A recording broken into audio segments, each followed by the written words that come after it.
আমরা কম্পিউটার ব্যবহার করে লাভটা কি? তো কম্পিউটার যাতে একসাথে সবগুলা কাজ করতে পারে এই জন্য তিনি বাস্তব কিছু জিনিস নিয়ে তিনি চিন্তা করলেন। ধরেন একটা গোল টেবিলে সবাইকে যদি এরকমভাবে খাওয়াইতে দেওয়া হয়, মানে খাইতে দিল যে ঠিক আছে তোমরা এভাবে খাও আর একজন এখান থেকে সার্ভ করবে, ভাত তরকারি দিয়ে যাবে, তাহলে কিন্তু সবাই একসাথে হবে। তাহলে ফিফো বা লিফো ভিত্তিকে করলে কি, যে আগে আসবে সে আগে খেয়ে চলে যাবে, পরে আরেকজন, বা যে সবার শেষে আসবে সে আগে খাবে। এরকম করলে তো আপনারা কেউ বিয়ে বাড়িতেই যাবেন না যে সবার শেষে যাব, কারণ শেষে গেলে আগে পাবে। এরকম করতে গেলে আপনার সময়টা অনেক বেশি লাগতেছে, যার কারণে এইভাবে যদি গোল টেবিলে বসানো হয় তাহলে সবাই একই সাথে খেতে পারতেছে। যেহেতু এটা একটা গোল টেবিল, এই যে রাউন্ড রাউন্ড গোল আকার, আর রবিন সাহেব এই জন্য এই অ্যালগোরিদমের নাম হচ্ছে রাউন্ড রবিন অ্যালগোরিদম। আর এই অ্যালগোরিদমে একটা মাত্র অ্যালগোরিদম যেটা একসাথে সবগুলা টাস্ক কাজ করতে পারতেছে।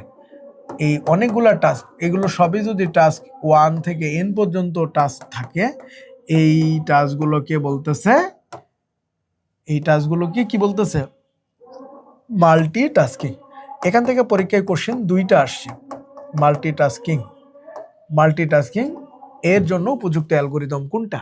এটা 40 বিসিএস এ আসা কোশ্চেন, যে টাইম শেয়ার্ড ওএস এর জন্য উপযুক্ত অ্যালগোরিদম কোনটা। প্রশ্নটা হচ্ছে 40 বিসিএস ও 37, 36 এর 35 এর কোশ্চেনগুলো আগে বলা হয়েছে, সেখানে স্ট্যাক অ্যান্ড কিউ ভিত্তিক অ্যালগোরিদমগুলো ছিল। 41 এ 43তেও 41এও ছিল, ওটা আমরা একটু পরে বলবো। যে মাল্টিটাস্কিং নিয়ে ব্যাংকে প্রশ্ন আসা, মাল্টিটাস্কিং বলতে কি বুঝি। 40 বিসিএস এ কোশ্চেনটা হচ্ছে টাইম শেয়ার্ডের জন্য উপযুক্ত অ্যালগোরিদম